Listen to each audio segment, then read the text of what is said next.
Good afternoon. My name is Rachel Ndongo from Biashara Africa. Welcome to today's session, and we are ready to start. I would like to give you a minute or so to introduce yourself, tell us about your business and what you do. I have listed a few of the online tools we'll be using for today's session just to make it easier. And because today's session is very packed, I would wish to start. Feel free to keep sharing your comments on the chat. Share your experience, how you handle cyber or online safety, how you do it in your business, how you do it at a personal level, your experiences. Also, feel free to share your questions. So we are going to start, and today's session will be discussing cybersecurity for your small business. We'll have 2 hours. It's quite a bit to discuss. But before that, for those who are new with us, Biashara Africa supports women and youth-owned small businesses to grow. And we do this by giving you the relevant skills. We focus on financial and digital skill. Why we are here today is part of our digital skills capacity building initiative. We also do market linkages through our trade shows, events, exhibitions, product showcases, and the likes. And then we also do financing. So you can get support from ourselves in those 3 areas: financial and digital skills, market linkages if you're looking for new customers or new markets, and financing. So our today's discussion is under our digital pillar, digital skills pillar, and we'll be discussing about online safety, cyber hygiene for small businesses. And we want to look at various topics around this. We want to understand, what is cybersecurity? What are the reasons for cyber attacks, especially for small businesses? Also happy to hear your feedback, your experience around the same. Whether it happened to you or a colleague or a friend you know, or somewhere you heard from news. We'll also talk about how this happens, and then we'll look at the steps to protect our small businesses and ourselves as well. So we are starting now. And welcome to today's session. My name is Rachel Ndungu from Biashara Africa. I'll be facilitating today's session. And what is cybersecurity? This refers to the practice of protecting computer systems, networks, and digital data from unauthorized access, attacks, damage, or theft. So we are keeping our data, our systems, our networks safe and only accessible to those who we want them to access. Now, interesting statistic here. 95% of cyber attacks to businesses or to individuals, to larger corporations, is a result of human error. 95% of all successful cyber attacks is caused by human error. I thought we should have that in mind as we have this conversation.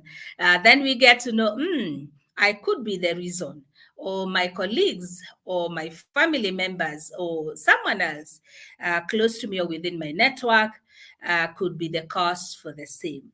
And what are the reasons why cyber attacks happen to small businesses? That will be the focus of our discussion. One of the reasons is lack of awareness, and that's why we are having today's session. Small businesses and our employees or the third parties we work with, some of us have like riders for deliveries, we lack awareness of cybersecurity best practice. We may also not have systems in place to protect ourselves. So lack of awareness is the number one reason. And glad to have this session. This is our second training on cybersecurity. We had an in-person session last month on 25th of April. And then majority of you requested that we do the same session that is virtual for those who are not able to travel, as well as those who are also not able to attend the in-person session. The other reason why cyber attacks happen is because of limited resources. Small businesses, we have fewer financial, even human resources to allocate towards cybersecurity measures. So we may not have money to buy some sophisticated cybersecurity platforms or subscribe to them, and this makes us vulnerable. The other reason attributed to the first two is ease of access, and hackers and cyber criminals perceive small businesses as easier target.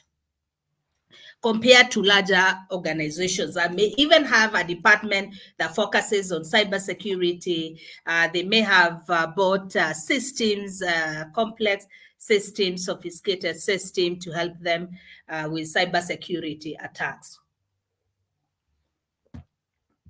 And for that reason, small businesses are perceived to be vulnerable. Another reason is that we use outdated software or systems. And this happens a bit even when you buy a computer, they put for you, you don't buy the softwares, but they install outdated ones. And that makes it also makes us as small businesses vulnerable to cyber criminals and hackers. Another reason is supply chain attacks. So I may know that you have partnered with a larger organization, and because larger organizations have sophisticated controls, then it's easier to target a small business that has links with a larger one. So if your system is integrated to a system of a larger organization, then cyber criminals may find it easier to access the larger organization system through yours.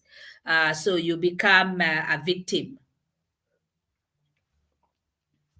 Though they may not be attacking you directly, but they want to access the larger institution that you work with within your supply chain. So it's just important to be conscious of this. If you're working with larger organizations, you could be attacked simply because of that. The other thing is data value. Despite the size of small businesses, you still have data information. You could have also critical market information. You could be looking for financial records, intellectual property, and this could be a target. Not in most cases, because if you're compared with larger organizations, then it means larger organizations may have more valuable data than a small business, but also a reason for the attack.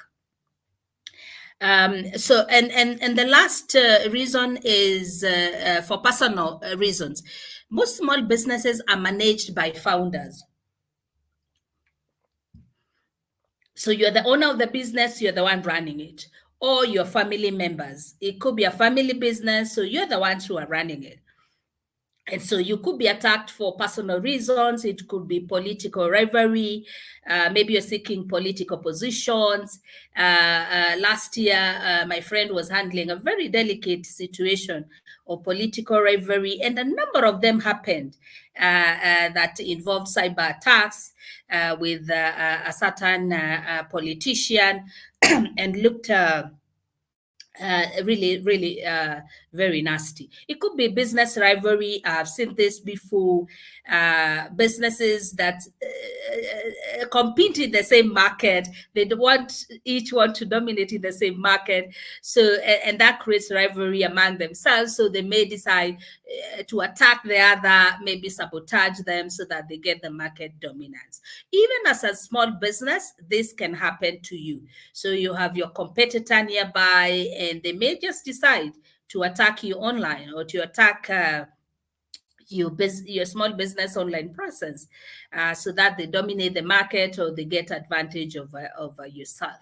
Another reason is need for dominance and control. They want to dominate either the market, the clientele, or they even want to dominate you so that they manipulate you, and you can be under their control. And surprisingly, this happens a lot. If you look at most of the cyber attacks, legal cases, you'll notice quite a bit of some of these reasons. The other one is they plan to do evil. So by attacking or accessing your information, then they feel that this will prepare them or to do the evil, whatever criminal event they want to carry on. So these are some of the reasons why cyber attacks happen to small businesses. Now let's look at the cyber laws in Kenya.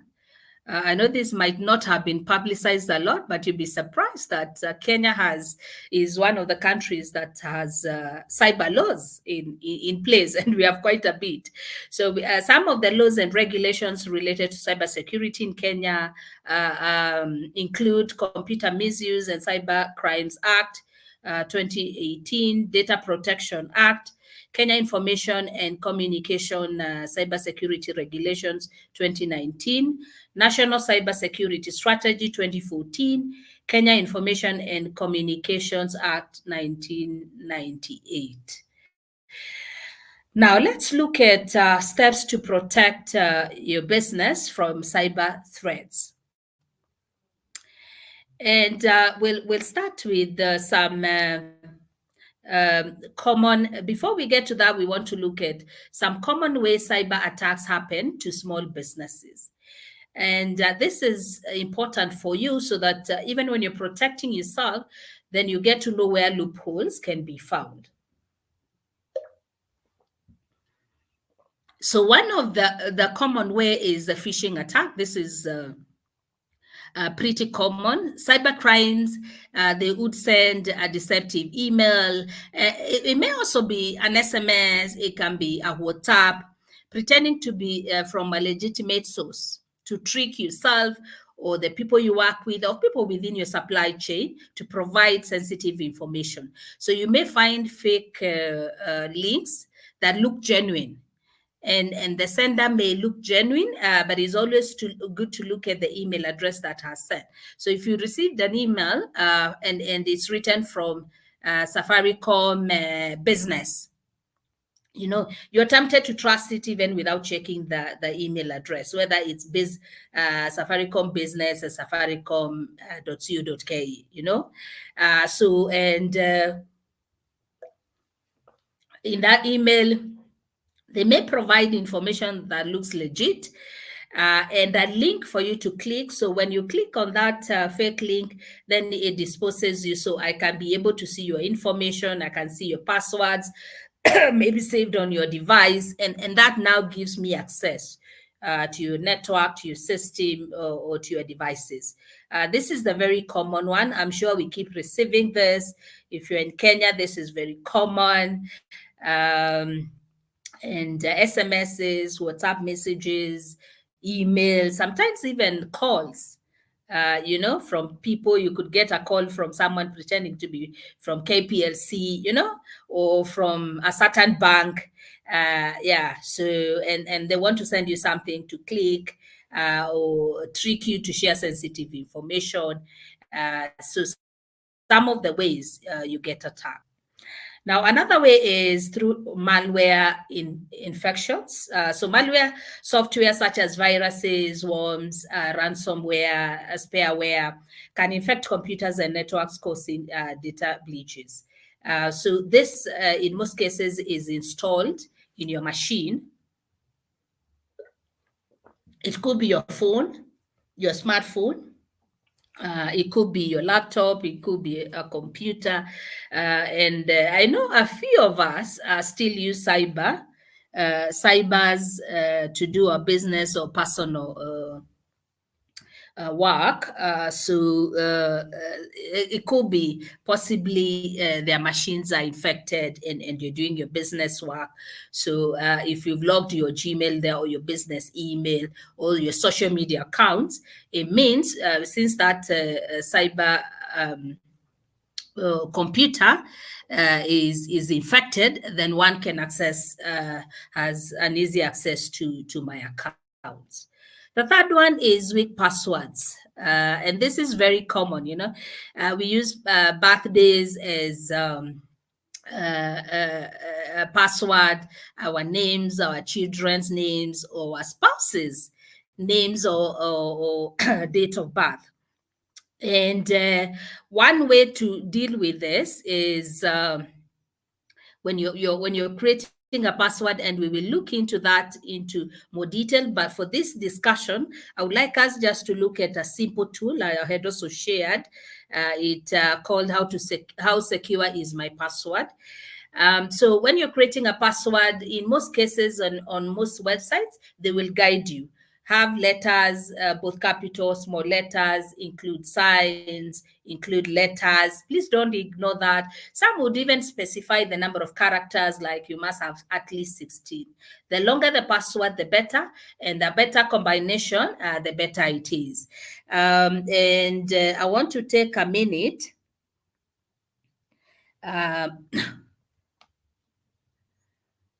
Please, I can see Janet here, not yet started. We have started, Janet. Is it that you can't hear us? Let's get to know Janet Global. So I want us to try a few passwords. Allow me to share my screen so that we can look at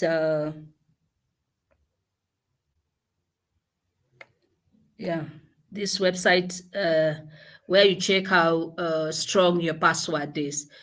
So I had shared this website. I'll still share it. And I would also like you to try it. So I could decide to use my name as my password. So I could say Rachel as password for a certain account. So when I type Rachel here, it will show me that it will take a computer about 400 milliseconds, less than a second, for someone to crack this website. So if someone want to log into my account, they are likely to start with my name. So they may type Rachel because they think I may use that. Or if I want to be a bit complicated, I can add my surname, Rachel Ndungu. You see, now it changes. So it shows me it will take 300 years. Suppose I use a sentence and say, my name is Rachel. Can you see the difference it makes? 300 billion years. That's how long it takes. Now, if I decided to use my birthday, if my birthday is, let's say, 1st January, so 01, 1990. So that's my birthday. So you see, it will take 2 milliseconds when I use my birthday. Suppose I say I was born on 1st of January or Jan 1990. Can you see the difference it makes? Yeah. So always using very popular terms or popular phrases, Kenya. Let me see. It will take 9 milliseconds. If I say my country is Kenya, you see the difference it makes? Yeah, it's recommended to use sentences if you can. They always more preferred. They make it stronger, they're stronger, and it makes it very difficult for someone to guess. So using weak passwords means someone can guess your password and they can be able to access your account. So, and sometimes it happens because you share too much information. So on social media, and I can see Felix says, we can hear you loud and clear. Yeah, thank you, Felix. So sometimes you've also shared too much information. We know your children's date of birth, and some parents, especially women, use their parents, their children's date of birth as passwords. You can still use it, but you need to be tactful. If you can create a sentence, the better. You can still use the same if it means a lot to you. Some of us would, by default, we just use our spouse's date of birth or name. So that can be guessed because you have shared all this information online. So we know the names of your children, we know your names. we know for your spouse. So when we are guessing and we want to access your accounts, we try all that. We try your date of birth. We try various combinations. And online, we also have websites that you can input some of this information and they can give you combinations to make it easier. So you can use this platform. Let me share it on the chat. There are also other platforms you can use to test the strength of your password. On most of the websites today, when you type the password, it shows you the rating. It could show you 90%, 100%. So if it's 100%, it shows you a green color. If it's like 20% less than 40, it shows you a red color. So don't ignore that when you're setting up a password. The other thing, and we have to keep reminding ourselves, is to change our passwords regularly. And that makes it easier. So we will get to that later. Let's look at another reason, another common way cyber attacks happen. Through unpatched softwares. Failing to update software regularly leaves systems vulnerable. So if you're using a laptop, in most cases, it will show you to update your software. And in this case, I would assume you have the right software. You have a genuine one. So don't ignore those updates. Even your phone, sometimes you may want to use a certain app and it asks you first to update. Please update. The other thing is, if you're not using applications in your phone for a long time, please remove them. We have just to keep reminding ourselves, remove those apps, because dormant apps are also a good access for cyber attacks. The apps you don't use are most quite used because it means you have not updated them, so they are vulnerable. Now, what happens in software? And software means the apps you use, including the YouTube app. So whenever there's a vulnerability, the developer of the app updates that platform to lessen the vulnerability. So that's why they keep asking you to update, so that you update to the newest version that is less vulnerable. So that's always a continuous process. All the applications, including the very common one we use from Safaricom or the banks, they keep updating just to make sure there are least or no vulnerabilities for you to be attacked. So if today, check all the applications you have on your phone. Some applications are also downloaded on your laptop, and check the ones you haven't used in the last 1 month, 3 months, or 6 months, and remove them, because they will expose you to attacks. Now, another very common way of cyber attack is social engineering. This is extremely common, and it has not started with the digital era. During our great grandparents, if they wanted information about a certain homestead, what did they do? They sent someone, or they checked with a friend to that family. You know, they could ask, and I see you visiting this family. So how are they like? Or how do they do 1, 2, 3?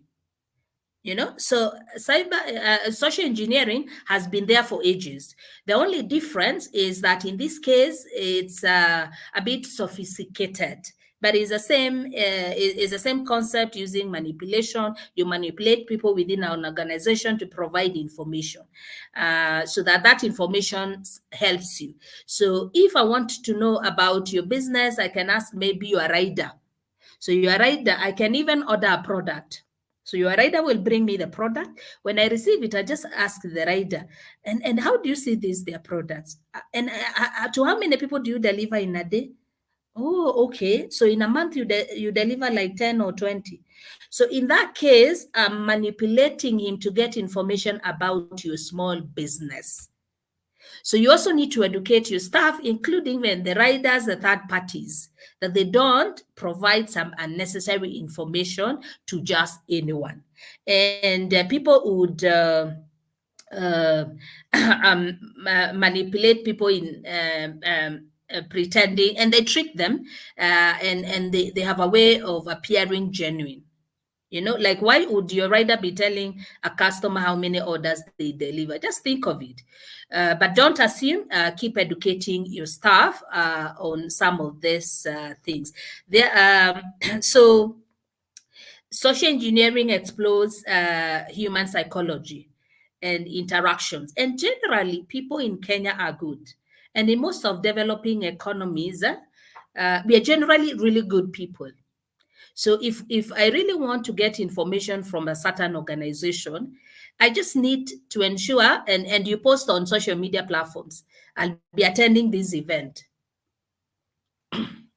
So I know this Friday at 10 in the morning, you'll be attending a certain event. So what do?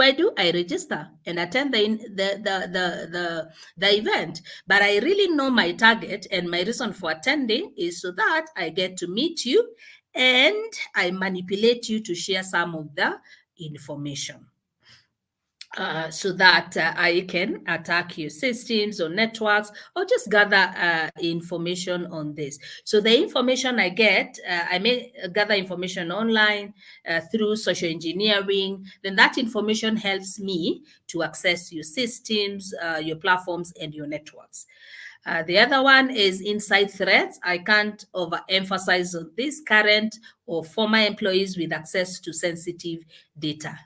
So, and this could be your employee or a third party, because most of us as small businesses, we have like this contractual staff. So when I have many orders, they come and support me. I have the riders. I could also have suppliers, third party entities that are involved in my business. So, whether intentionally, sometimes it may be intentionally or unintentionally, them leaking data in critical information. It could be your staff. Maybe you send emails to your customers, you send SMSs or WhatsApp messages to customers, and your staff have this sort of information. So when they leave your organization, and sometimes they may not live in good terms, or they may not live in good terms, but if someone gives them an incentive to leak the data, they share the data of your customers. So this happens, and this is part of cyber attacks. Other cases, installation of malware. I may know that the person who handles your social media accounts is so and so. They could be an employee, or you have outsourced it to an agency, a social media agency. So what do? I befriend the person in that agency or your employee. And you know the way sometimes we even share phones, is it? You go to a place, you're like, you have a nice phone, by the time I'm having it in 30 seconds or 1 minute, I've installed the malware. Or your computer, they just have a way of having this done. Or I visit your office, and there are people who leave their laptops open in the office. You're going to serve me a cup of tea or water. By the time you're coming back, I've put a flash disk that has a malware, and I have installed it. And I have all the information I want. The other thing we've also seen a bit very common is if I really want your information, people using relationships. So I may want to befriend you so that I get a certain information. Not that I'm really interested in this relationship, but that keeps happening. And to both gender. So just being careful around that. Supply chain attacks. Hackers target third-party vendors or partners with weaker security measures to gain access. So if I know you work with certain partners, and I know I can't reach you, but I may try your third-party vendors, and this could be suppliers or some of the small businesses you collaborate with, or the ones who do your product processing. So I target them to get to gain access through maybe gathering information from them or accessing their system if it's integrated to yours. Then physical security breaches, theft, or unauthorized access to physical devices such as computer, server, or storage devices can lead to data breaches. Do you share your laptop, your phone, storage devices, with other people?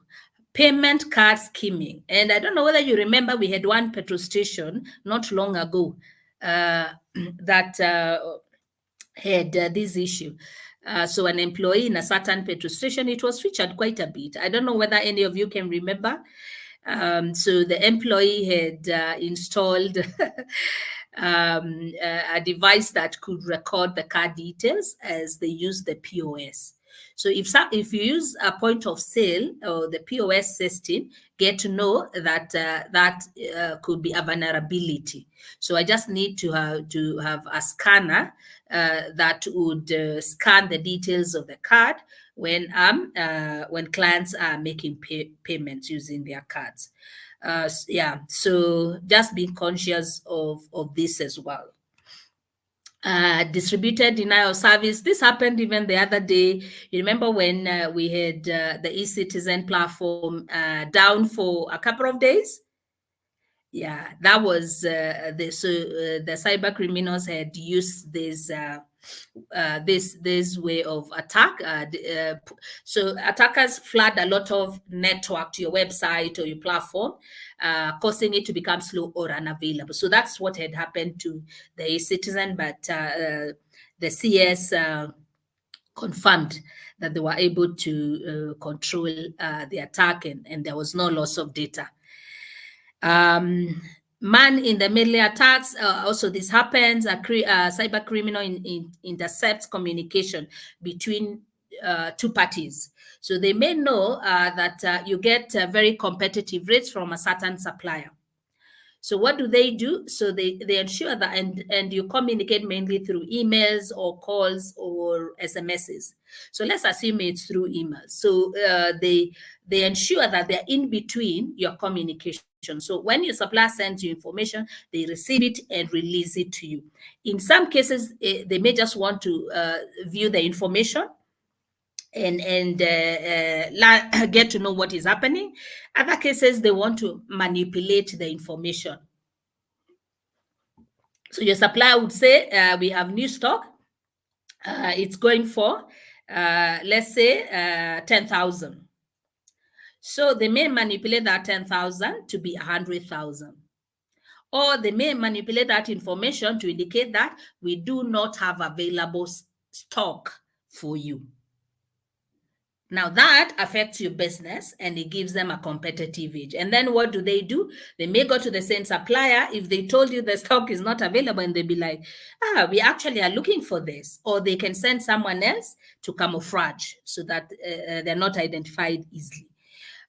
So this occurs in various scenarios through online transactions, email exchanges, or even Wi-Fi connections. So in most cases, we use Wi-Fi. So whether in hotels or in the office space you use, or if you have a shop, you find that in buildings where we have several shops, they could share Wi-Fi. So that's an easier way to for cyber criminals to access and attack you in this manner. They can access through the Wi-Fi. And if you're sharing the Wi-Fi, I can be able to see who is on the Wi-Fi and what they are doing. So it's very easy for me to attack you and to intercept all the communications that are coming to you. And then when you send the communication and you intercept it, I may decide to manipulate it. So you'll be saying, we'll take 20 or 5,000 or 100 of stock, 100 of the items. So they may manipulate that and indicate we are not taking any stock this time. See, that affects your business, because it means they will receive that information, so they will not supply it to you. Yeah, and you miss a business opportunity. So that's how it works. So let's look at what steps to protect your business from cyber threats. Now we have 6 steps. First, you cannot protect what you don't know. The most important part of cybersecurity is knowing what you have. So we look into detail, and today we'll dwell quite a bit on that, because once you get that right, the rest will be easier. Once you know what you have, then you update your devices. Update, patches, vulnerability management. Remember what we were saying about softwares, updating softwares, getting the right softwares, ensuring you're even using the right websites. You know, if you're looking for Jumia, Do you just type Jumia and the one that comes on top, you just click? Or do you check which one is the genuine Jumia? Is it jumia.com, jumia.co.ke, you know? Yeah. The third one is being very keen on passwords. And we've just looked one tool that assesses the strength of your password. So in this case, then we look at, do you have the right passwords? Are you changing your passwords frequently? And then are you having a two-factor authentication? We'll also look at that, what exactly that means, but it adds a defense to your account. The fourth one is preventing phishing. Now we know what phishing is and malware. We've just talked about it, is it? So on WhatsApp, so the other day I had an old lady, she was telling me she gets a lot of WhatsApp messages from unknown people. To her, she thought these were genuine messages, and she gets messages from this clearing and forwarding, telling her you have your luggage of 1 million has landed in Mombasa, so send this money so that we clear. And she's not in that business. She's not in export. So she was asking me, is this, does it mean now someone has sent me this? Or, one can be very vulnerable because she didn't know they could be targeting something else, and then they send her links on WhatsApp. So to click on that link so that she can track the parcel. For one, she's not in export business. So, but she can be tempted to click it, is it? So until we talked, and she realized they've been scamming, and they've been doing that for the last 3 years. Very consistent, until she thought maybe this is genuine. I need to pursue it. Yeah. The fifth one is backup and recovery. So you know what you have. You have the right passwords, and you protected it. You have the right softwares. You have updated them. Then what do? You have the right data accessed by the right people. You need to ensure that you have a backup and recovery as well. How do you back up your data? Where does your data sit?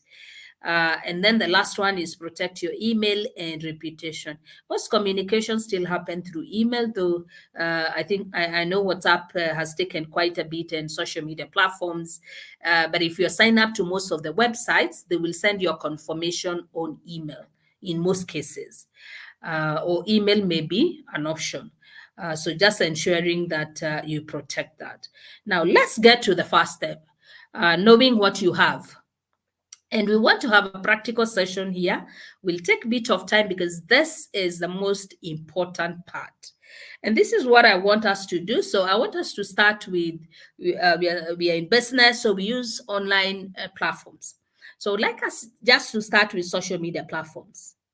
In no particular order, I would like you on a piece of paper or somewhere for you to list all the accounts you have on social media platforms. So if you have Instagram, indicate Instagram. What's the account details? What's your handle? Is it at Cake Palace? Then when was it created? Can you remember? Just indicate the information you can remember. What you can't remember, you'll go to check later. Because also date created is important. In some cases, if you want to recover your accounts, they will ask you when the account was created. The other part I would like you also to indicate is how many people have access to this. So if you have an Instagram account, you're the founder, indicate your Instagram account, because sometimes we also sell through our platforms. You also indicate your business account. So in both of these ones, who has access? For your personal, possibly it's only yourself. Some people also give their spouses, children. Nowadays, I'm seeing that happening. Indicate this is for your personal use. For the business, indicate who has access to your account. It could be you've shared your password with two of your colleagues. So anyone can post on Instagram. So everyone has the password. That's access. So indicate their names there. Possibly you've added them as admin, like on Facebook or WhatsApp. Just indicate them. So I want to give you 2 minutes to just work on this, and then we will proceed to the next part. 2 minutes, we work on this, list what you have, just what you can remember offhand.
Okay, let's move to the next one. So social media accounts, you have a feel of what you need to list. The list is not exhaustive, so you can add others. Like I know a few of you use Pinterest. You could as well use it there. Others use the thread, YouTube as well. So list all your social media platforms there that you use as a person, if you're the founder of the business, and the business accounts.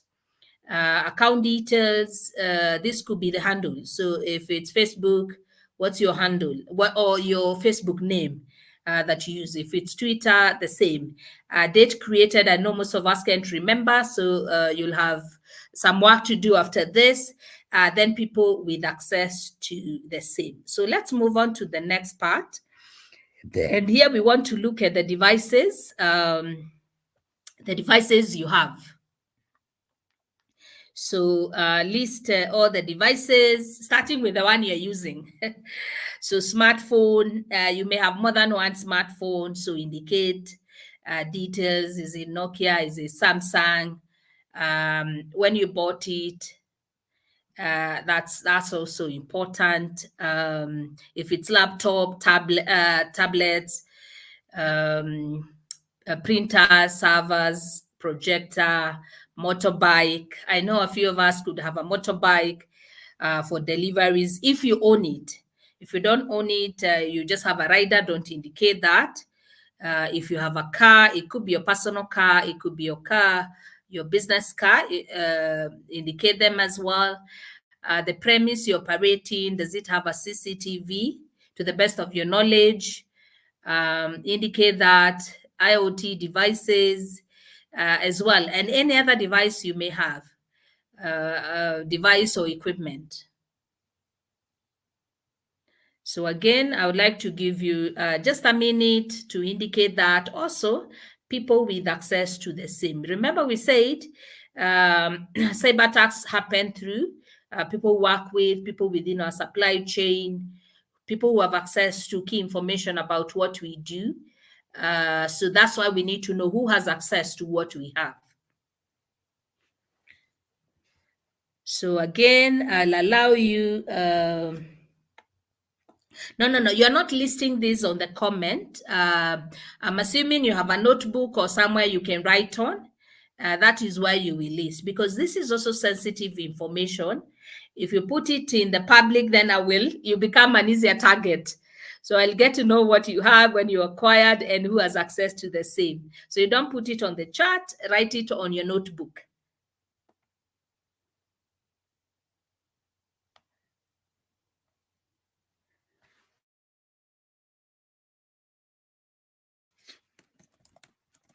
So just 1 minute to finalize on this.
Okay, so I'm assuming you've gotten bit of this.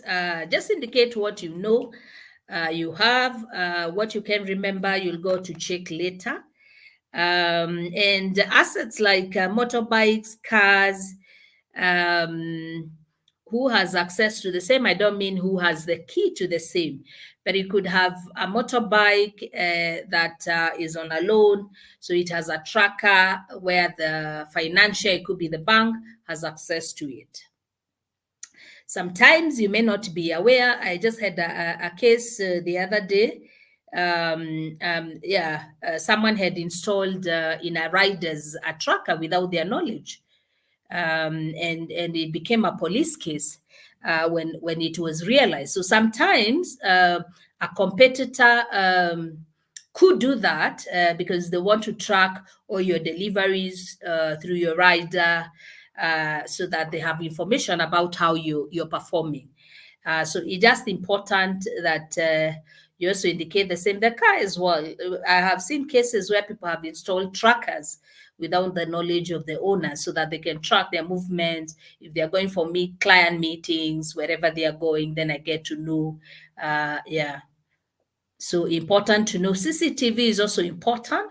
So if you have your stock, and anything happens, and we had one case I remember some time ago, and this was a lady in fashion. So she used to get her wear from China, I think a few times Turkey. And this time she brought her stock, and there was fire. She had insurance, but the insurance stated that she needed to put the necessary measures in place, including a CCTV camera. But when the incident happened, the CCTV was not working, or possibly it was never working. And for that reason, she was not compensated. So she went at a loss. So some of these things are important. So if you're in a building where the owner has informed you or stated that there's a CCTV camera and that's important to you, then you need to also verify that, that actually in this building where I put my stock, where I have my shop with my stock here, valuables, and this is where my money is, there are enough measures in place. And we'll also see how you check on these things. So that's why it's also important to indicate there's a CCTV in the building I'm in, or the market where I operate, or in my factory, or wherever, for security and maybe compensation reasons. Okay, so I assume we are done with that. Let's get to this, the very obvious: emails and phone numbers. If you're the founder of the business, state your email addresses, the ones you can remember, phone numbers, both yours and for the business. Indicate their number, like email address, account detail will be the email address, phone number will be the number. If it has M-Pesa for the indicate also a number, it has M-Pesa number. This is the number we receive payments for the business with, because that becomes can be a loophole that cyber criminals can exploit, or even your employees or the people you work with. So 30 seconds to do this. Indicate as much information on your notebook as you can. Email addresses, phone numbers. In most of the attacks, this is usually the initial entry. In a number of attacks, you remember the phishing? I send you an email with a fake link, such that if you click on that link, then I'm able to have access to your device. So I can do that through email, SMS, WhatsApp.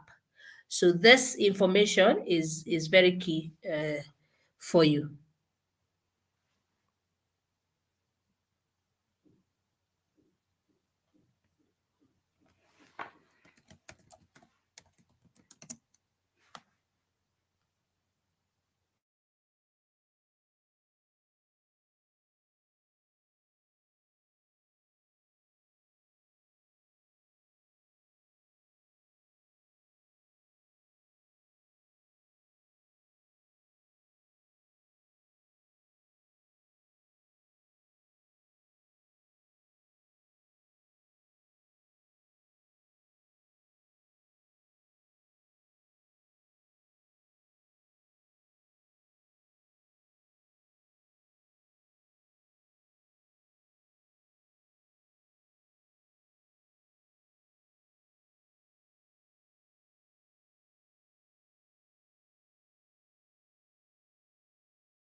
Okay, so we move to the next part.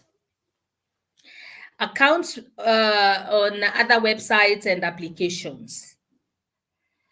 So it could be you sell on other marketplaces, or you have platforms you use to do your business, maybe to do your designs, to send emails, to send or to receive money. So you have accounts with other websites, or you have applications used for your business. Maybe it's to track your expenses or to record your financial transactions. So list those accounts. They need to be accounts on websites or applications. Again, same details. Can give you 1 minute to do that. So you list on your notebook.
Okay, so I believe you'll continue after this. You may have quite a bit on this slide, but one way you could check your phones, see all the accounts you have.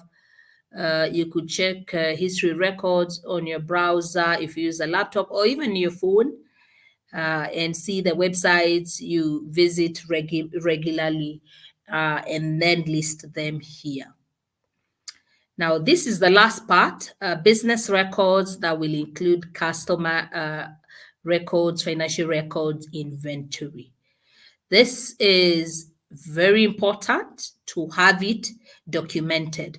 So I want you to take 2 minutes or a minute and also just to list. This is just a guide. So under customer data, you'd indicate what do you have on your customer. Do you have their names? Do you have their email addresses? Do you have their phone numbers? What else do you have? Those are records. And do this on your notebook. Huh? And then when was that data last updated? Now, who has access to that data? Maybe it could be your former employee or your current employee. It could be a supplier you work with. Whoever it is, indicate there as well. Then we come to financial records. Do you have receipt books? Do you do them online? Here we'll focus more on online, but I would like you to also, you may indicate the offline records. Like I know some of us do manual receipts. So you have the receipt books. Some of us also do invoices. Um, and some of us could have financial records like M-Pesa records. You make payments to your suppliers, to your service providers using M-Pesa or bank records. So indicate that. And then the most updated record you have, who has access to the same. So if it's the M-Pesa line, are you the only one as the founder of your business? Or maybe you have an admin assistant who has access to the same, indicate that as well. Your inventory or any other information you may have. So I really want to give you some time to do that as we get to the next session to see how you get this information, how to assist you to gather this information.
Okay, so we continue.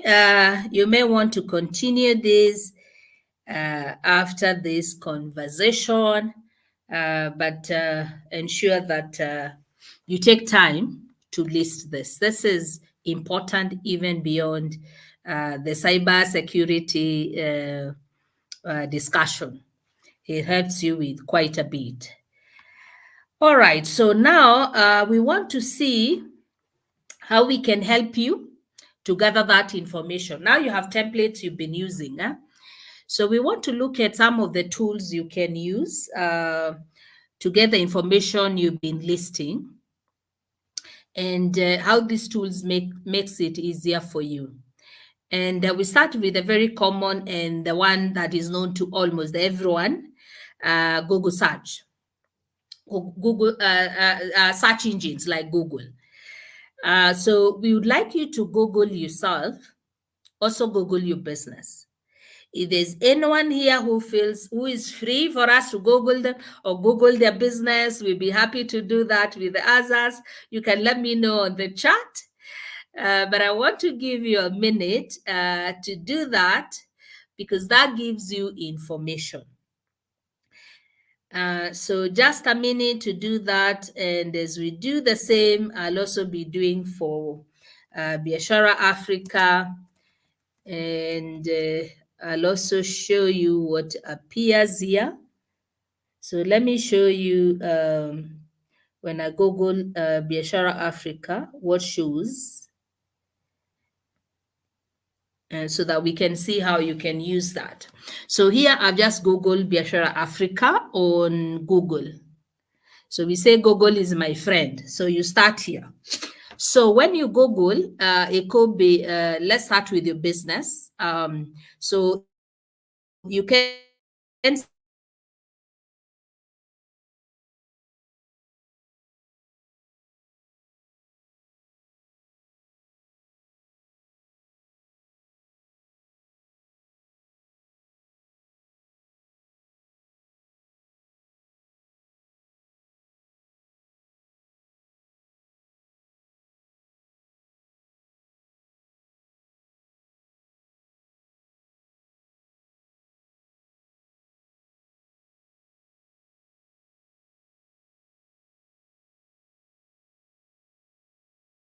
here. So this on the list of it shows you our Twitter account, so you can see this is our Twitter handle. And then you scroll down, you see that we're also on LinkedIn. So it means we have LinkedIn account, we have Facebook, we're also on Instagram. Yeah, and then you can say we're also on other accounts. You remember where we were say accounts on other websites and applications. So we are also on one that's called PitchBook. So you scroll down. This is Twitter account, the same as the one up there. You can see we're also on another website, FFSS, there as well. So we could list that as a website where we have an account. And then it shows you also when you Google, you can find your staff, people who work for your organization. So you could also find them there. Scroll down, we are members of the UN Global Compact. So that's why we are appearing there. We also have a YouTube account, the one we're using now. You can see it there. So you pick all this information and you feed to the templates we were using. Facebook, we had listed that. YouTube, we had listed that. Pinterest, we are also appearing there. So on the social media account, you'd list us there. Instagram, I think we had listed that. So, and then you could see we have other accounts. We're on VC4A, Biashara Africa is there, so it's listed there. You may also have other websites listing you and you don't have accounts with them. So it's just good to note them. Yeah, so like this ones could be listing us and we don't have an account with them. But it's just good to note them. You can see we've been featured here with Tony Lumelu Foundation, one of our supporters. Yeah, so this one just helps you to consolidate all the accounts where you have, and then you input the templates I had shared with you. So you check, take time, go through it.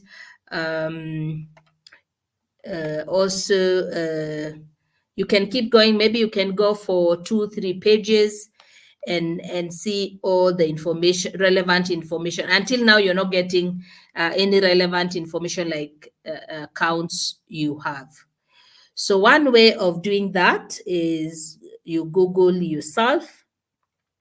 And because I haven't seen anyone on the here giving us their account business name for us to Google, we'll go to the next one. But make sure you use that to your free time to Google yourself. Now we want to look at the other tool you could use.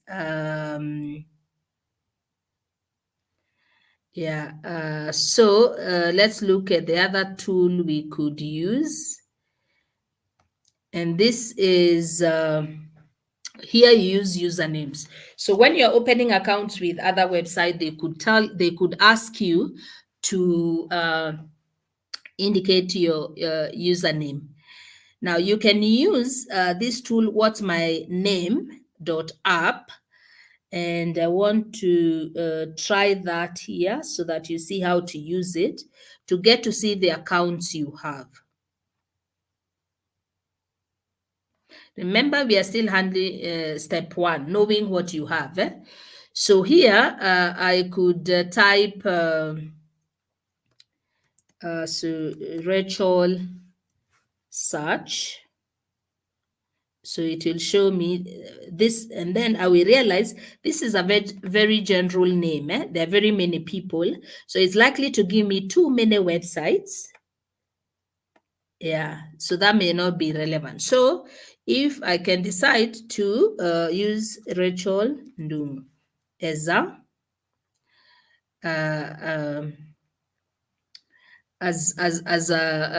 username. You know the username you mostly use, so input that one. If you have 2 of them, you can put the first one, second, and third. So if you check on this, so it has given me the accounts where I have created using my both names as usernames. So some could belong to other Rechondungos, because I'm not the only one, but this gives you a guide. So you'll check and keep checking.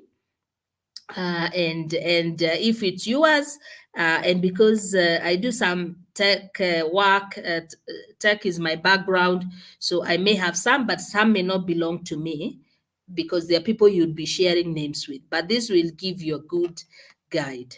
So you could try, if you have another name, try using the same, and then you get to see the list of accounts here. Yeah. And so once you get that, then you have the websites here, like if it's Twitter, then you can click on that. Like maybe I could click on this Calendly. So if I click on that, then it will take me to my account. So, and then you will see, maybe this is not my photo profile. You ignore it, or if it's yours, then you could update the password or mark it on your list. You remember the list and the template we are using. So this is one way, and an easier way of getting the accounts you have. I hope it's clear up to that point. So let's look at another tool. So that tool is called What's My Name? I had also put it on the comments, under the comments. So you can have access to it after this. There are also other tools for searching your old accounts using your username. So you could also check on them. All right, so let's see another tool. You could also use this tool we call Have I Been Pwned? So on this tool,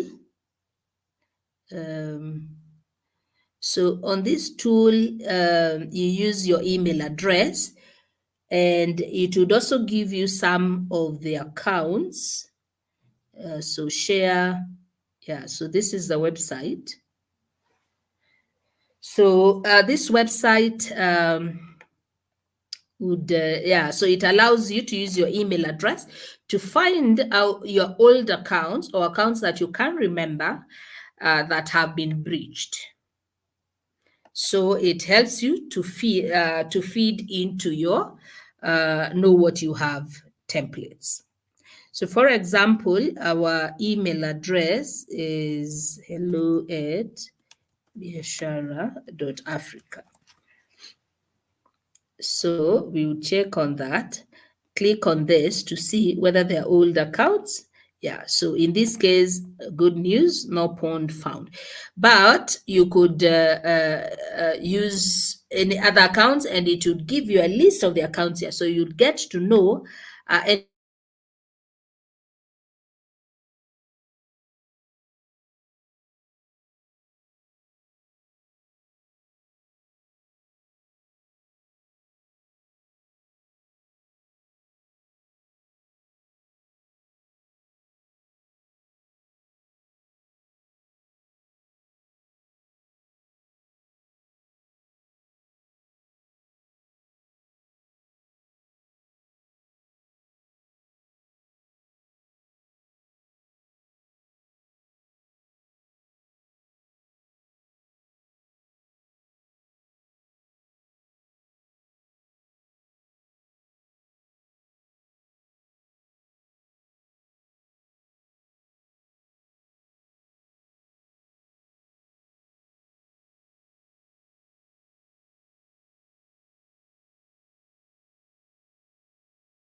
only used tools. Okay, so let's go to the next one. Now you could check what accounts you've signed using your Facebook, Twitter, Instagram, Gmail. You can also there are platforms or websites that allow you to create account using your Gmail or Google account or Facebook, Twitter, Instagram, and the likes. So what you do always, this is giving you how it looks on Twitter. So you open your Twitter account, you go to settings, under settings, on this side, then you'll see securities, apps, and sessions. Then you see connected accounts. So you click on connected accounts here, so that you can see all your connected websites that you've logged using your Twitter account. You do the same. Go to Facebook, then you go to settings, security or privacy, whatever shows there. And always you check connected accounts or connected platforms. So you check this. You also check the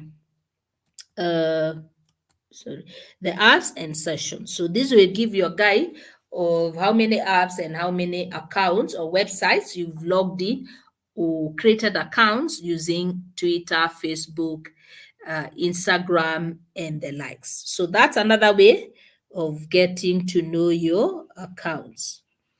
Now, the other thing, the other part, you could use your saved logins. Some of us use laptops, we use our phones. So whenever we log into an account or create an account, we don't sign out or we save. Like Google would prompt you to save your password. They have a password manager on Google. So if it detects that you're creating an account and you've finalized the process, it will give you an option of saving that on Google under the password manager. So you could also check that. And for Chrome, for those who use Chrome, you at the top right, upper right, you have the three dots. You click on that. You go to settings. Always you go to settings when you're checking these details. And then you go to passwords. And you'll see all the websites, they'll be listed there. So on your what you have, then you update that. If you use Firefox, from the top right, go to preferences, autofill, and you go to password manager. If you're using Safari browser, you go to the top of the screen, preference, you go to passwords.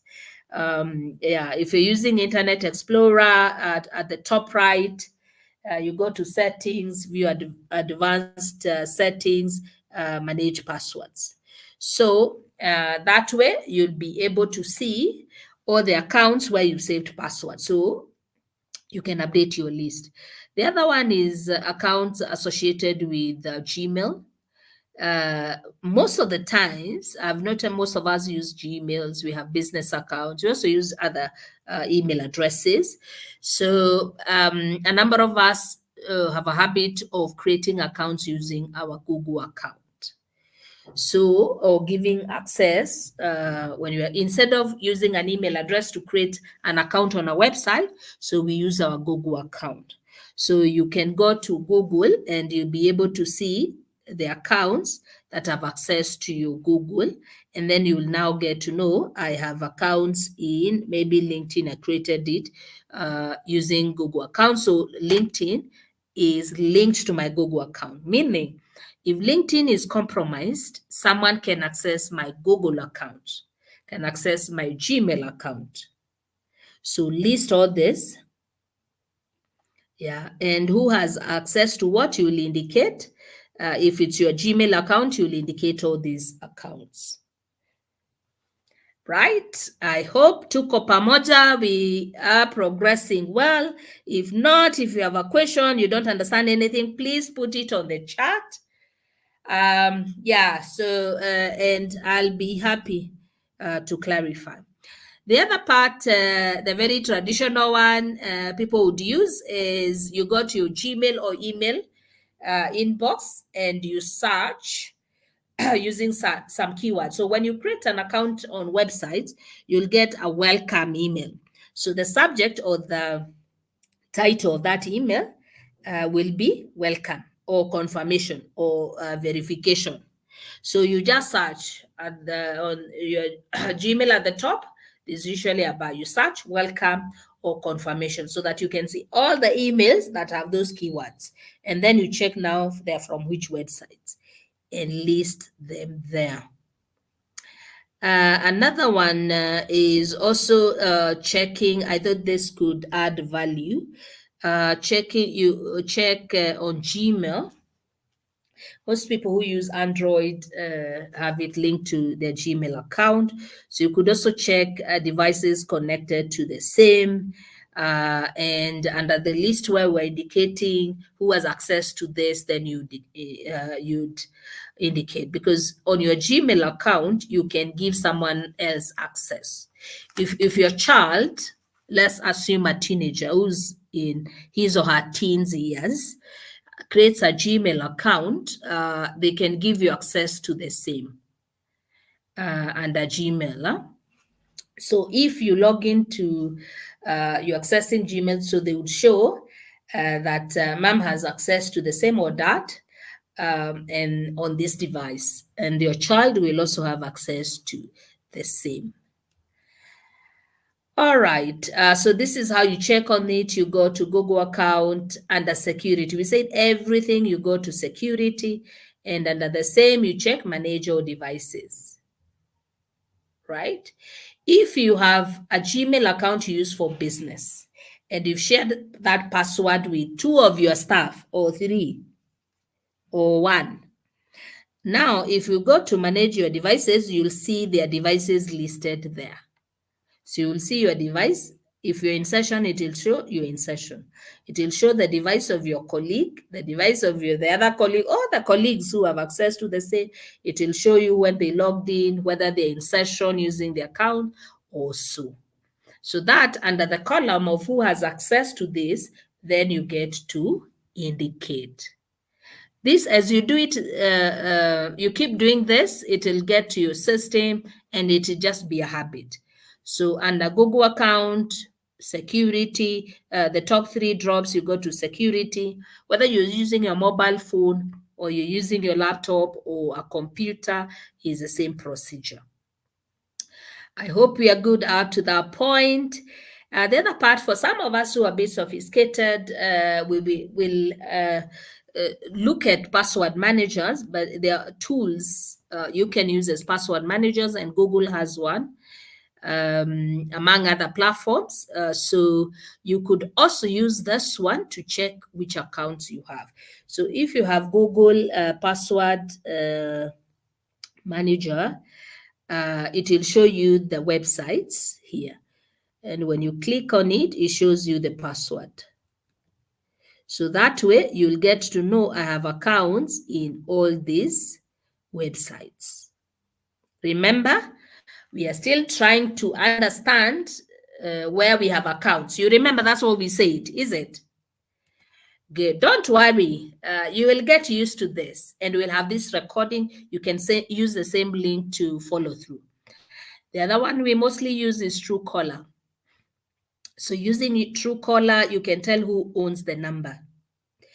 I've seen people who move from one organization to another.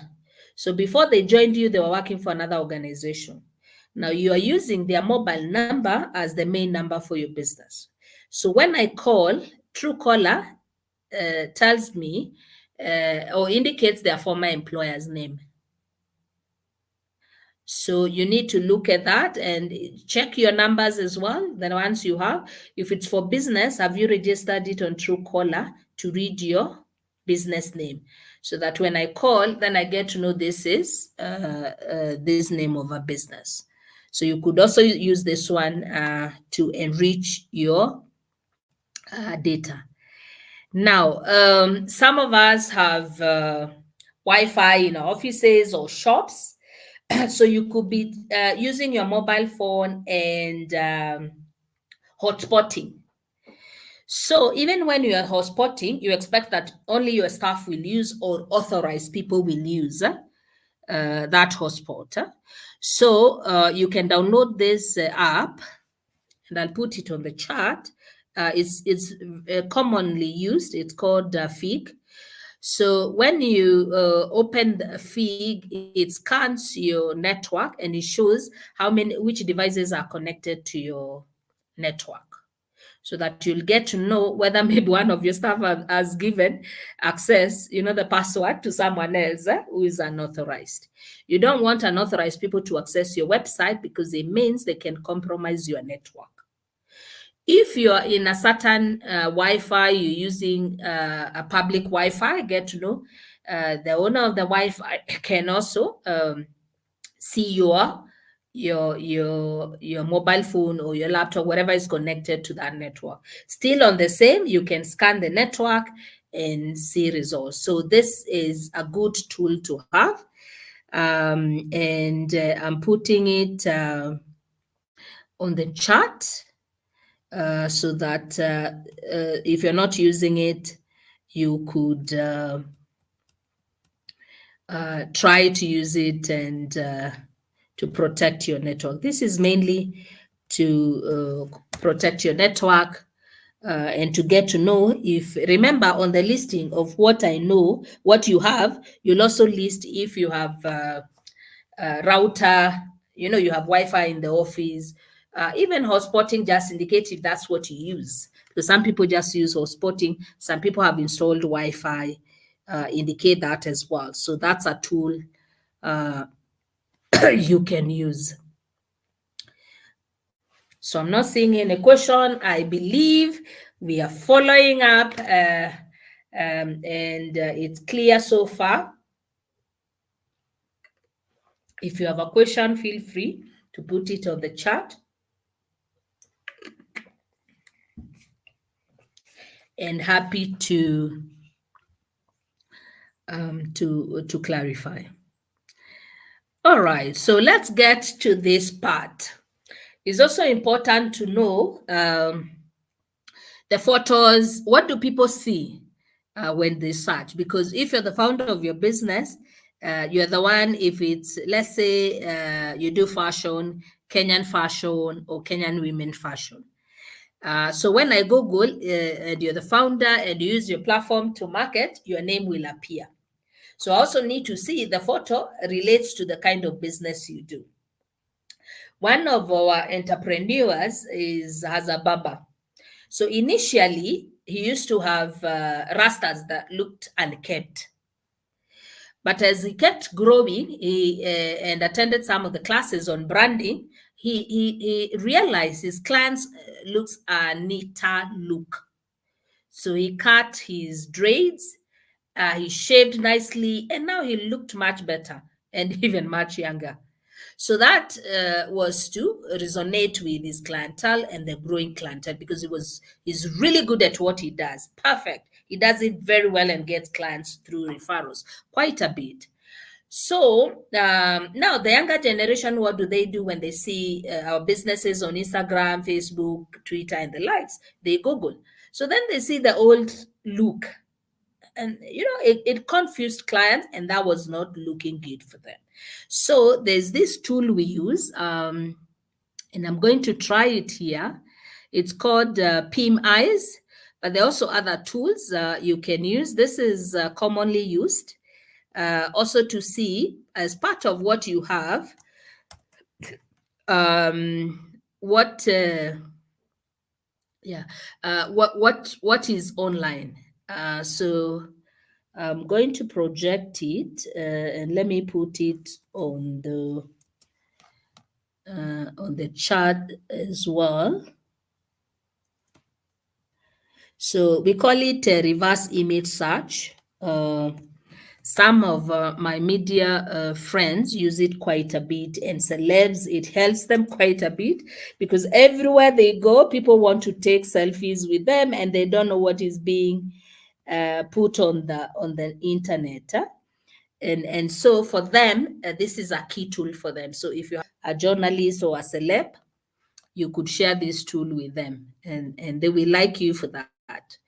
So I'll put it on the chart, but I want to show you how it works. So let me project my screen. Yeah, here it is.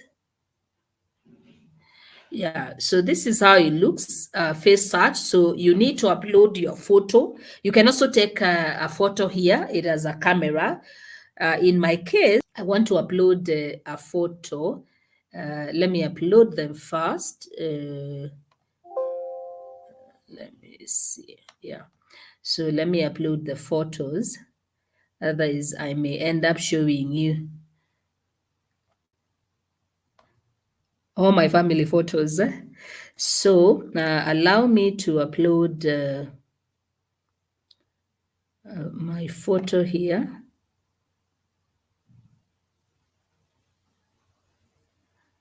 And I'll upload 3 of them.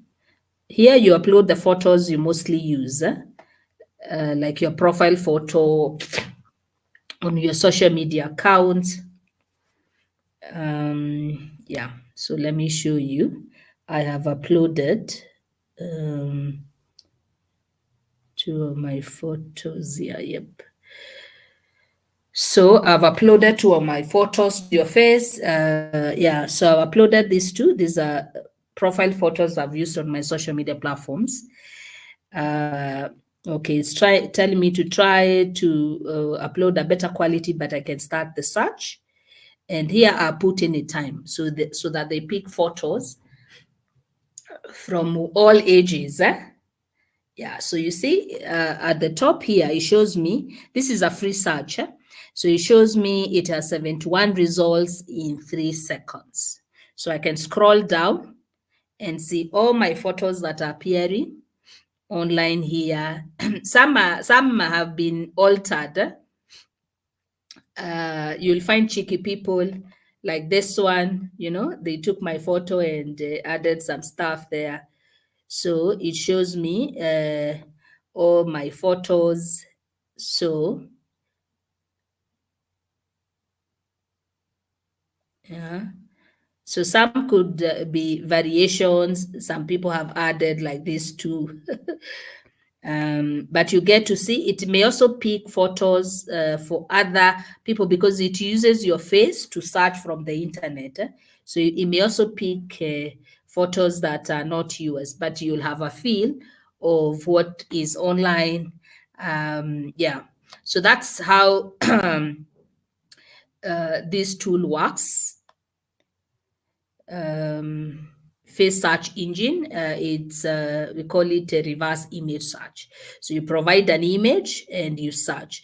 Even when you receive news, you've seen media houses indicating that whatever is circulating is fake. You can also do a reverse image search using this tool. I'll put it on the chart. You could also use this Teen Eye, but I find this one giving faster results and maybe being easier to use. And there are also other tools, but these are the commonly used tools. You could try as well with yourself. All right. So before we get to the last part, I want to give you a minute to try this out on your end. Just a minute. Try to use the pin tool. Yeah, I'll give you a minute to do.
All right, so we continue.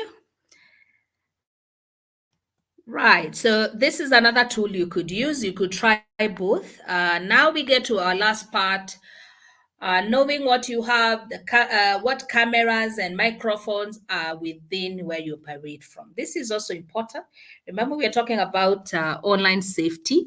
So if you have everything else protected, but there could be cameras or microphones that are picking up information about yourself, your business, then it means it's still a loophole.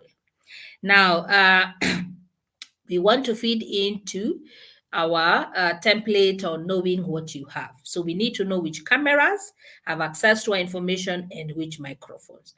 The first step, we said, wherever you operate from, if there are CCTV cameras, please indicate them there, but also verify before we get to other cameras and microphones that you need to be aware of.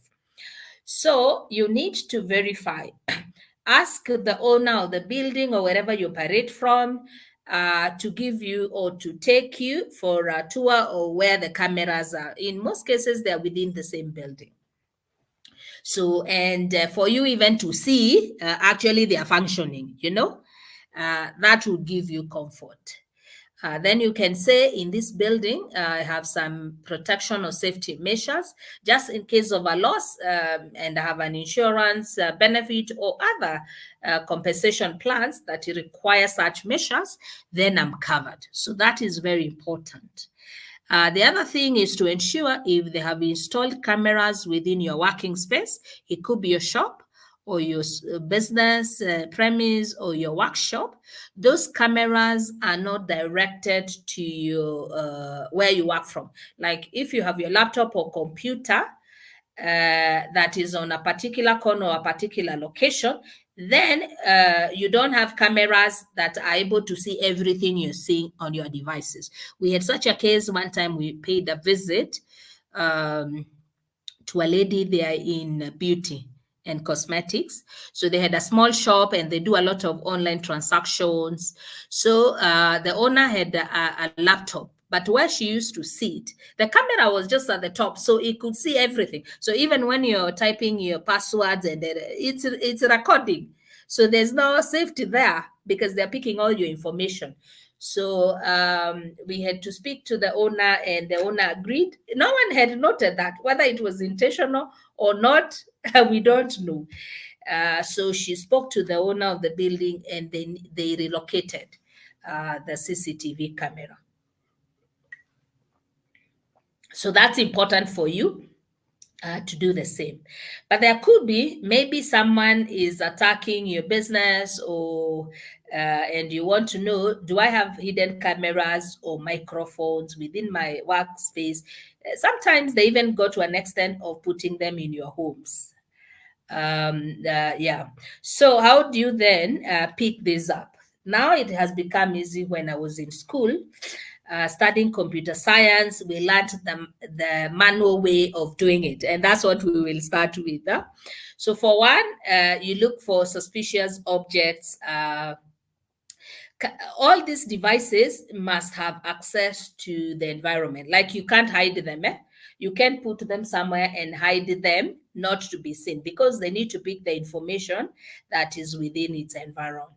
So you need to know if it's a camera, it needs like to pick the way you do photos. It needs to pick images. If it's recording, it needs to. So it needs not to be blocked at the where to enable it do its function. So that's why they are visible objects, only that they can be minute. Unless you're really looking for it or making effort, you may not be able to identify them. So you look for suspicious object, and it could be, things that look a bit misplaced, but you've gotten them. You then check on them and to see that their devices put there. Check for lights, like if it's dark, if even your camera, if you're taking a photo, it flashes. So you could look for such lights, or beeping, like something showing some lighting. could be a sign you may need to take it out. Flashlight, and you could even use a flashlight on your phone. I have a young 10-year-old who wants to be CDF. In the next, I guess, 4 to 5 decades. He's so good. I think he's just talented. Give him a flashlight. He will flash all the hidden hide cameras, and he will flash all of them. He is just a genius. So the more you do it, the more you become better at it. And then you could check mirrors. There are these mirrors that they call them 2-dimensional. Yeah, but don't complicate things. If you have a mirror, just check whether there are things that look off. And in most cases, these devices must be powered. So they might be connected to a power source, or sometimes they use batteries. That means that if they're using batteries, then maybe someone needs to keep checking on that. But a number of times they may need power source. So also check whether there are some connections, whatever. But there are clever ways of doing it. So a layman may not distinguish that, but just check. You just never know. You could use your smartphone camera to whatever. It has a way of detecting. So if it's dark and like, try to take a photo or whatever and see whether there are some lightings that reflect elsewhere in a room. That could be a way of using it. Scan your Wi-Fi network. We've seen one of the tool, Fig. You could use that to scan, because some cameras and microphones will be connected to your Wi-Fi, because that way they can also be able to pick information. It could also be your webcam on your laptop, or your camera on your phone, or even on social media platforms. There's a way you can use them to get images and listen to conversations. So another way is checking signal interferences. Like you're on a call in a particular area of your office or shop or home, it feels like it's low, you have poor quality, or sometimes it disconnects. So that could be a sign. Or if you're on a radio, you're using your phone radio, and you go to certain areas of your house and you can feel some cracks or some interferences or some noises. It could be, not always, but it could be that there are cameras somewhere or microphones that are interfering with your phone or radio signals. Today we have now tools. You can use hidden camera detector with $20, actually $30. You could get a simple one to begin with. More sophisticated ones are a bit expensive. Today, there are those ones you could go to a room if it's able to scan, and it can tell you, it can show you a map of all where the cameras are, who has access to the same, how many people have viewed the recording. So now we have very sophisticated detectors. But remember, data protection, so even what you will get may just be able to show you to detect hidden cameras and microphone, and may not give you much information, but the police would have more access. So today we have more options of this. You could also get a professional to check for you. So something you could do. In most cases, there are things you could even identify yourself, only that you're not used to it. The more conscious you are, you keep checking these things, the more you become better at it. Yeah, so some of the ways you could get to identify this, and then you feed to you the template we have, so that you get to know what you have and who have access to what you have. I picked this, one of the commonly used app. Um, I have not used it myself, this particular one. So you could try it out. There are also others, and see if it serves you. All right, IoT device detection. I don't know whether there's any of you who uses. I know 3 of our entrepreneurs the other day got a loan to buy machines, and the machines are automated. So they process, they do the packaging, the barcoding, and they're able to track their stock with the suppliers. So, like, one sells with 2 supermarkets. So he's able, from his office, he's able to track how many have been manufactured, and how many are with each supplier. And when the supplier sells, you can also see in the system. So that helps them with collecting payments as well and monitoring their stock. However, it means, because these devices are automated to some extent, that someone could interfere with it. So, I just need to have more products maybe manufactured. I can interfere with the system so that it shows less has been manufactured. And then even when the supplier sell, it doesn't show.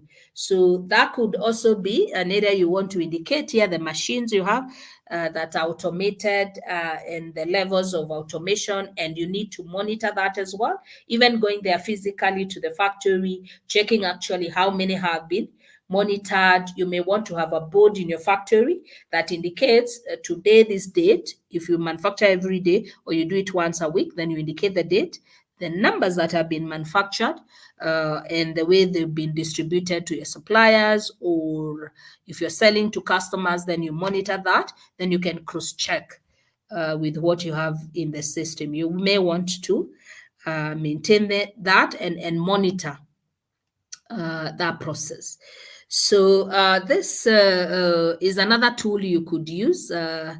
This is an additional tool you can use.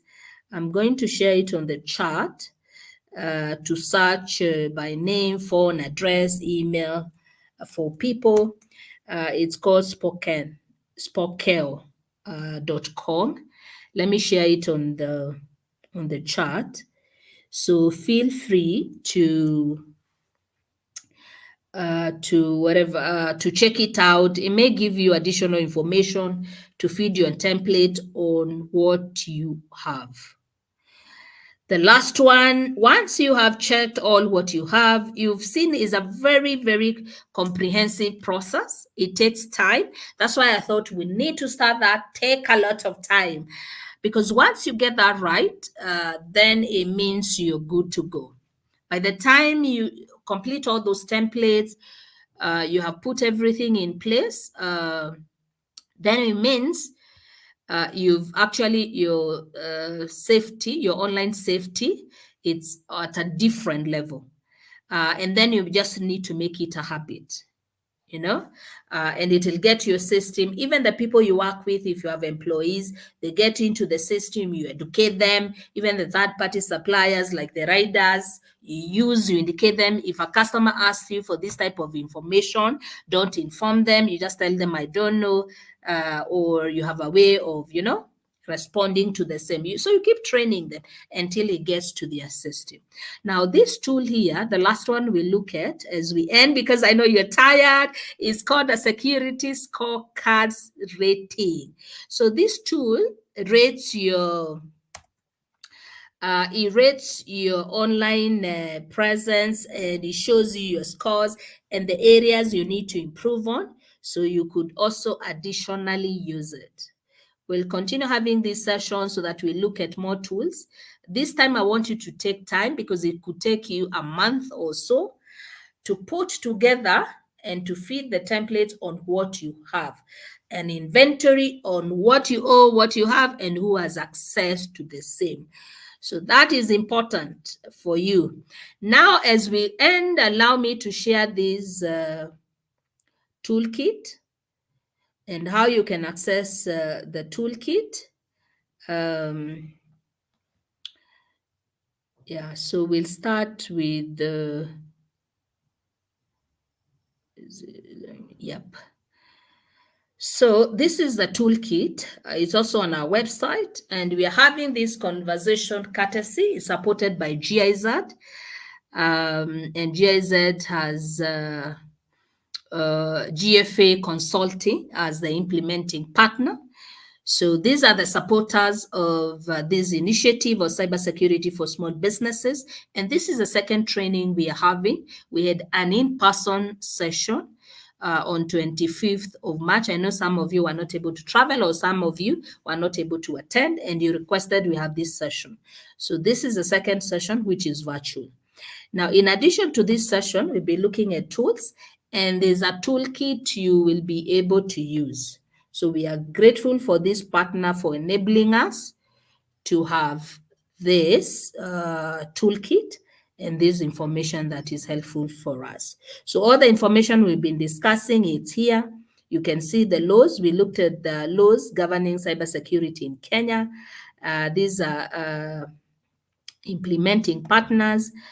So we are doing this courtesy of GFA Consulting Group. We're also members of ASEC, and we work closely with Association of Countrywide Innovation Hubs. The program has been made possible by GIZ, co-founded by the European Union, implemented by GIZ under the Digital Transformation Center, Kenya. Now, how does the toolkit look like? I want to show you the toolkit. So that even after this, you can be able to access the toolkit and check it. So this is the toolkit. The toolkit itself is developed by GCA. It's called the Cybersecurity Toolkit for Small Businesses. So the tools we've been using are also listed here. So today we've done this part. This is the most intense or detailed part. Know what you have, and there are tools. So if you want to use this, start using this tool, you just click here. It's available to you. I'll share this as well. So, and then you'll have this tool. You remember we have this tool here. I did share this. This is, I broke it down to the several tools. The template I shared with you to fill what you have that is what is provided here. Yeah, and then identify your applications. I picked some of the tools here. We also added others. Identify your risk. Tools are provided here. I've shared the security scorecard, security rating, and you have all the tools.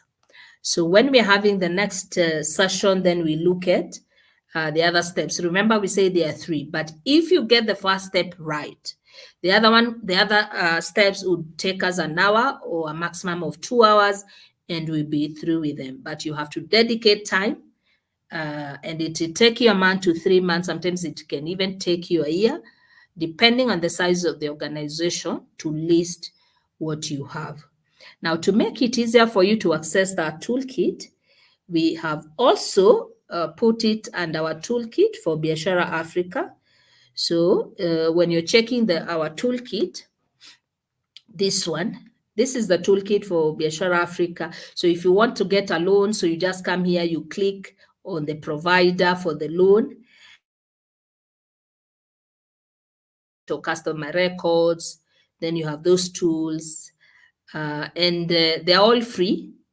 All those tools are free. If you're in manufacturing and you want to get access to tool equipment, machinery, we have MSEA here, and they have machinery in constituencies across the country. So you'd click here and see the next industrial center for MSEA. MSEA stands for Micro and Small Enterprise Authority. So you'd see where the nearest center is for you, and you could walk there. We also have We Do Africa that has given some of us grants, small grants. You could also check here how you access grants. Gift Pesa for those who want to issue vouchers. For those who are designing branding tools, you could check here. And all these are free tools for you to use. If you ever feel so stressed and you want support, you could check this one. This is a chatbot on WhatsApp by the Ministry of Health. And then now the last one, we have Cybersecurity for small businesses. Here you have it. Now you just click on this, and that will take you to the website we had before. I hope you can see my screen. Is it? Okay, let me share. So if you click on that, it will take you here. Oh, I had just shared one screen. Okay. Yeah, so it takes you here. You click from our website, it takes you here. To access these tools, you click on any. So like today, we are doing Know What You Have. You just click on this and it takes you here. So I believe we are good this far. And as we end, allow me also, because you keep asking me about upcoming events, what else is coming up. On our website, you can check upcoming events, opportunities for your business. They are all here. We have a grant opportunity closing today. I hope those in green business, you have applied for this. It's for women entrepreneurs in green business in 5 countries, Kenya being included. We have done 2 sessions on this, one in person and one virtual. So you could also check the virtual one. And then today's session is here. We have online small business bootcamp coming up. So register for that is also there, and other upcoming events for you. So you have all the information you need there. So I'm going to share this as well on the chat so that you can be able to see upcoming events and opportunities for you. And then I'll also check if there's a question here for me, and I can't see any. So for events, opportunities, upcoming events and opportunities, I'll put the link there. Yeah, so I can't see any question here for me.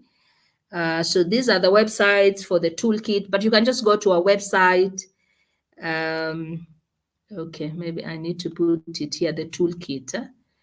Small business toolkit. You could check on small business toolkit to view all the tools there, including the cybersecurity one. Yeah, so that's all from ourselves. Thank you so much for being so patient. And this is always a very comprehensive discussion, and for being that patient, learning through. I know you have enough to, think through. You may want to rewatch. You can use the same link. You'll be able to rewatch this conversation. So thank you so much for your time. Please take the next few weeks, dedicate time, and fill that template on what you owe, so that the next conversation we're having, it will be an easier one and it will be an informed one. From all of us here at Biashara Africa is a big thank you. Thank you so much for being with us. My name is Rachel Ndungu. And this is actually my area in technology. And this was our first business at Biashara Africa, but we did transition to what we do because you told us that's what was relevant to you.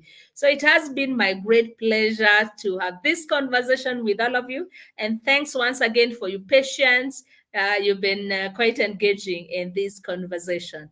From all of us here, it's a bye-bye. Do have a great evening. We'll let you know when we have the next conversation where we will progress this discussion. Thank you so much for being with us. Bye-bye.